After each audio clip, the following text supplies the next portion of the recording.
नाज़रीन आदाब, मैं हूँ युसरा और आप देख रहे हैं एमएमसी न्यूज़ इंडिया। नाज़रीन, अगर आपने अभी तक हमारे चैनल को सब्सक्राइब नहीं किया तो आज ही हमारे चैनल को सब्सक्राइब करें ताकि आप सच्ची और अच्छी खबरें सबसे पहले देख सकें। तुर्की में 86 साल बाद तारीखी आया सूफिया मस्जिद में बाकायदगी के साथ नमाज होगी शुरू।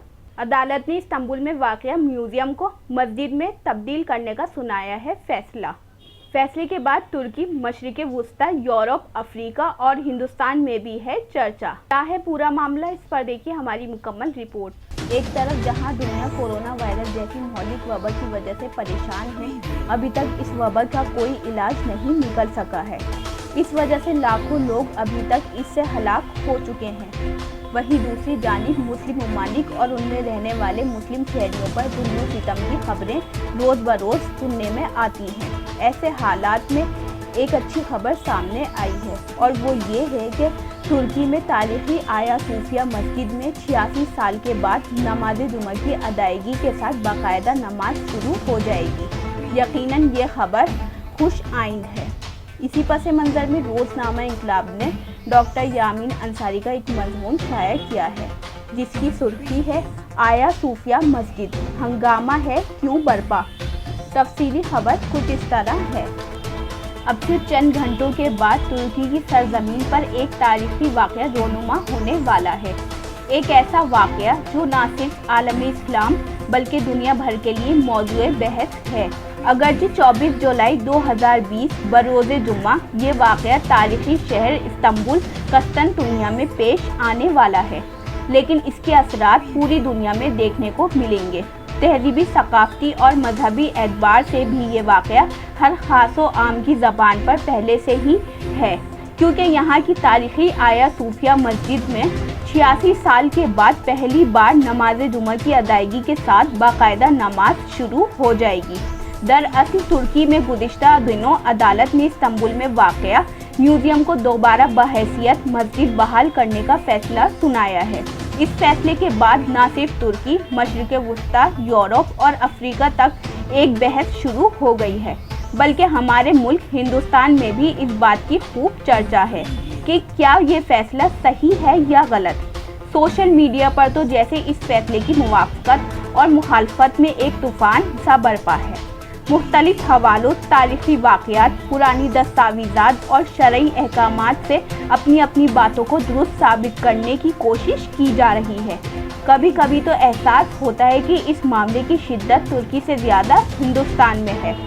मौजूदा तुर्की हुकूमत की सरगर्मियों और इक़दामात पर बहस करने से पहले तुर्की की सियासत, खित्ते के हालात और पूरी दुनिया बतौर ख़ास आलम इस्लाम में पेश आने वाले वाक़यात और हादसात को भी मद्देनज़र रखना बहुत ज़रूरी है।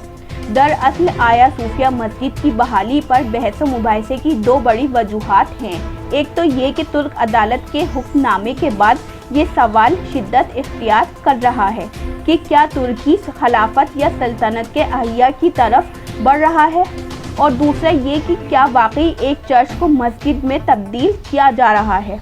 अगर बहुत गहराई के साथ जायज़ा लें तो फिलवक्त दोनों ही बातों में बहुत ज़्यादा दम नज़र नहीं आता है, लेकिन हाँ इतना ज़रूर है कि तुर्की के मौजूदा सदर रजब तैयब एर्दोगान के इक़्तिदार में आने के बाद तुर्की में जिस तरह के इक़दामात किए गए हैं उसने यकीनन पूरी दुनिया के आम मुसलमानों के दिल में अपनी जगह बनाई है। इसमें कोई दो राय नहीं कि पिछली कुछ दहाइयों से उम्मत मुस्लिमा कहीं इंतशार और इख्तिलाफात का शिकार है और बाहम बरसरे पिकार है, तो कहीं दुश्मनों से की आला कार है। लिहाजा एक शिकस्त खुर्दा कौम की तरह मायूसी के आलम में डूबी मुस्लिम दुनिया को उम्मीद की एक हल्की सी किरण भी रोशनी की मानिंद नज़र आती है। मशरिक़े वुस्ता के हालात हम सबके सामने हैं। इसी इंतशार और इख्तिलाफात का ही नतीजा है कि ये पूरा खित्ता आलमी और मगरबी ताकतों के हाथों का खिलौना बन चुका है। दुनिया की बड़ी बड़ी ताकतें यहाँ आकर कभी किसी की हिमायत में तो कभी किसी की मुखालफत में पंजा आजमाई करती हैं। कभी कोई मुल्क अमेरिका को अपना हामी और मददगार समझता है तो कभी कोई मुल्क रूस को अपना हलीफ समझकर यहाँ के अवाम पर आग और खून की बारिश करने की दावत देता है। नतीजतन लाखों अफराद लुक़माए अजल बन चुके हैं। करोड़ों अफराद बेयारो मददगार दूसरे मुल्कों में या अपनी सरजमीन पर दर दर भटकते फिर रहे हैं। कितने ही मुल्क खंडरात में तब्दील हो चुके हैं, कितने ही हुक्मरान अपने अंजाम को पहुंच चुके हैं।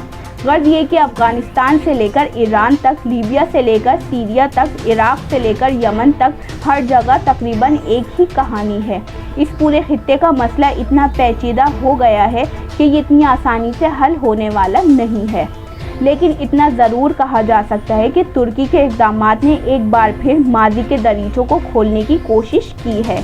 तुर्क ड्रामा अर्तुगल गाजी की अक्सबंदी भले ही 100% हकीकत पर मबनी ना हो, लेकिन सरसरी तौर पर वो इस बात का इशारा ज़रूर कर रहा है कि सल्तनत उस्मानिया के बुनियाद गुजारों को जिस तरह के हालात का सामना था और आलम इस्लाम खित्तों और कबीलों में तकसीम था, ठीक उसी तरह आज भी आलम इस्लाम ना सिर्फ छोटी छोटी रियासतों में मुनक़सिम है बल्कि मुंतशिर और एक दूसरे से बरसर पिकार भी है। हम ये नहीं कहते कि एक आया सूफिया मस्जिद की बहाली से पूरे आलम इस्लाम के हालात बदल जाएंगे। ना ही तुर्की ने ऐसा कोई दावा किया है कि वो आने वाले दिनों में आलम इस्लाम की क़यादत करेगा। ना ही वक्त और हालात ऐसे हैं कि तुर्क खिलाफत या सल्तनत का आया हो सके, लेकिन फिर भी उम्मीद पर दुनिया कायम है। जहाँ तक आया सूफिया मस्जिद की बहाली का मसला है तो ये बात जहन नशीन कर लेना चाहिए कि तुर्क हुकूमत किसी चर्च को मस्जिद में तब्दील नहीं कर रही है, बल्कि एक म्यूज़ियम को मस्जिद में तब्दील किया जा रहा है जो पहले भी मस्जिद थी। दरअसल इस मुकाम पर कभी रोमी ईसाइयों का एक कदीम चर्च हुआ करता था जिसको रोमी शहंशाह जस्टिनियन ने 537 में बनवाया था। इस इमारत को सलेबी जंगों के दौर में काफ़ी अहमियत हासिल रही क्योंकि ये दुनिया का सबसे बड़ा कलीसा कहलाता था। तकरीबन 900 साल तक ये दुनिया का सबसे बड़ा कलीसा रहा, मगर जब 1453 में कस्तंतुनिया पर खिलाफत उस्मानिया के ताकतवर हुक्मरान मोहम्मद सानी ने कब्जा किया तो इस कलीसा को तबाह बर्बाद करने के बजाय एक मुआहदे के तहत इसको उन्होंने एक मस्जिद में तब्दील कर दिया। उस वक्त के राइज कानून के मुताबिक जो भी फातेह किसी भी मुकाम को फतेह करता तो वो उसकी मिल्कियत तस्लीम की जाती थी और ये ऐसी हकीकत थी जो किसी शक व शुबह से बालातर थी। लिहाजा मौजूदा हालात का मुआवजा उस वक्त से करना बेमानी है। हमें ये नहीं भूलना चाहिए कि उस्मानी सल्तनत के सरबराह सुल्तान मोहम्मद फातेह का फैसला उस वक्त के इस्लामी कानून के मुताबिक बिल्कुल दुरुस्त था और मौजूदा तुर्क हुकूमत के फैसले को भी गलत नहीं कहा जा सकता। तारीखी हवालों से ये भी पता चलता है कि उस वक्त की बाज़ंतीनी हुकूमत में जहां आया सूफिया की इमारत वाक़या थी वो महज एक चर्च नहीं था बल्कि उनका एक मजबूत सियासी और अस्करी गढ़ भी था। कहा जाता है कि इमारत के एक हिस्से में ईसाई अपनी इबादत करते थे तो दूसरे हिस्से में उनकी सियासी और अस्करी क़यादत अपने हालात व वाक़यात के हिसाब से फैसले किया करती। सल्तनत उस्मानी के खात्मे और मगरिब के ताबा हुक्मरान मुस्तफ़ा कमाल अतातुर्क के दौरे हुकूमत यानी 1934 और 35 तक आया सूफिया तकरीबन 500 साल से मस्जिद थी, लेकिन अतातुर्क ने उसे म्यूज़ियम में तब्दील करने का फैसला किया। ये वही अतातुर्क था जिसने सेकुलरिज्म के नाम पर तुर्की ज़बान का रस्मुल ख़त बदल दिया, अरबी ज़बान पर पाबंदी लगा दी, मजहब पर अमल पेरा लोगों को अज़ियतों में मुब्तला किया, मसाजिद में इबादत करने पर और कुरान पाक की तिलावत तक पर पाबंदी लगाकर अपने मगरिबी और यूरोपीय आकाओं का कर्ज अदा किया। इसके साथ ही ऐसी कार्रवाइयाँ की गईं जिनके ज़रिए इस्लाम को सियासी और माशी दायरे से बाहर निकालकर मुकम्मल तौर पर कुचल दिया गया। अब मौजूदा सदर तैयब एर्दोगान ने एक बार फिर तुर्की को इसकी असल और तारीखी हैसियत दिलाने की तगोदो की है, तो कुछ ताकतें ये बर्दाश्त नहीं कर पा रही हैं। रजब तैयब एर्दोगान ने यकीनन अपने दौरे इक़्तिदार में दाखिली और बैरूनी सतह पर काफ़ी नशीबो फराज देखे हैं। उन्होंने बहुत कम वक्त में इस्तांबुल का मेयर मुंतखब होने से लेकर जस्टिस पार्टी की बुनियाद रखने तक और वज़ारत उज़्मा से सदारत तक का सफ़र किया है। वो उनकी अपनी सलाहियतों का समरा है। दरअसल उनका इस्लाम पसंदी का रुझान सख्त सेकुलर से लिबरल मुस्लिम माशरे की तरवीज और उसे सियासी मकासद के लिए इस्तेमाल करना तुर्क अवाम को अपनी जानिब मुतवज्जा करता है। लेकिन फ़िलहाल ये बहस बेमानी मालूम होती है कि तुर्की सल्तनत के अहिया की तरफ बढ़ रहा है। क्योंकि तुर्की की तिजारत का महवर बड़ी तादाद में यूरोपीय और अमरीकी ममालिक हैं, लिहाजा इसके इस्लाम पसंदी के रुझान से मौजूदा माशी निज़ाम चलाने में रुकावट पेश आएगी। इसके अलावा मुस्लिम दुनिया में अपना मजबूत असर रखने वाले सऊदी अरब से इसके ताल्लुकात सब पर अयां हैं। ऐसे में इस्लामी दुनिया से हिमायत हासिल करना तुर्की के लिए एक बड़ा चैलेंज होगा। लेकिन इतना तो कहा ही जा सकता है कि अगर तुर्क कौम अपनी कौम परस्ती और मादी के दरख्शां होने की बुनियाद पर आगे कदम बढ़ाती है तो आया सूफिया की बाहैसियत मस्जिद बहाली, अर्तुगल गाजी की अक्सबंदी व मकबूलियत और इस तरह के कई फैसले एर्दोगान की क़यादत को तवानाई बख्शने में काम करेंगे। तो ये था नाज़रीन रोज़नामा इनकलाब में शाया डॉक्टर यामीन अंसारी का मजमून, जिससे जाहिर होता है कि तुर्की अदालत ने जिस तरह 86 साल बाद म्यूजियम को मस्जिद में तब्दील करके बाकायदगी के साथ नमाज अदा करने का हुक्म दिया है,